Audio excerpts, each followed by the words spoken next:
Jika kamu kaya, maka sulukmu adalah syukur. Jika kamu seorang raja, maka sulukmu, tarekatmu adalah adil. Jika kamu fakir, maka sulukmu adalah sabar. Jika kamu alim, maka sulukmu adalah ilmu dan mengajar. Jika kamu jahil, maka sulukmu adalah belajar. Itu. Jadi inilah kenapa saya jatuh cintanya luar biasa kepada Imam Abul Hasan Syadzili dari saya masih kecil ya. Di samping saya juga belajar ilmu tasawuf yang lain, Tarekat Naqsyabandi, Naqsyabandiyah dan lain-lain. Dan kalam ini ternyata menginspirasi banyak sekali kaul-kaul sufi, ajaran-ajaran tasawuf, bahwa tasawuf itu tidak seperti yang dibayangkan, meninggalkan dunia seutuhnya. Teman-teman, meninggalkan dunia itu salah satu ahwal dari tasawuf, namanya zuhud. Ya. Bergaya sederhana, makan sedikit, ya. Itu hanya salah satu. Jadi tidak semua. Maka jangan heran seorang Muhammad Al-Fatih itu sufi.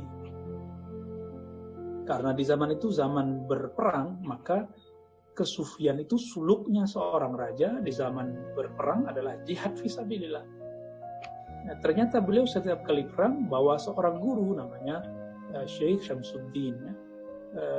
Dikatakan bahwa beliau bertarekat Naqsyabandi Qadiri, wallahu a'lam. Ya.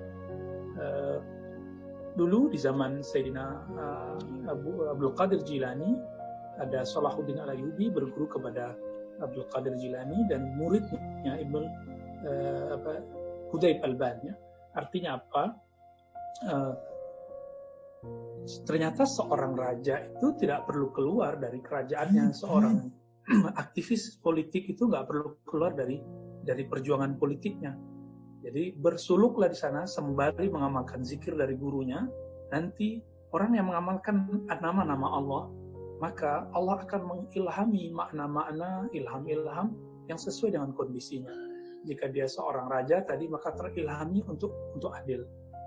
Jika dia seorang guru, maka dia akan terilhami untuk bijaksana. Nah, begitulah terus ya teman-teman semua. Jadi kalau ada sahabat, teman atau anak Pak Mas yang aktif di politik, tapi dia bisa bersuluk dengan suluknya adil, lanjutkan saja itu. Ya.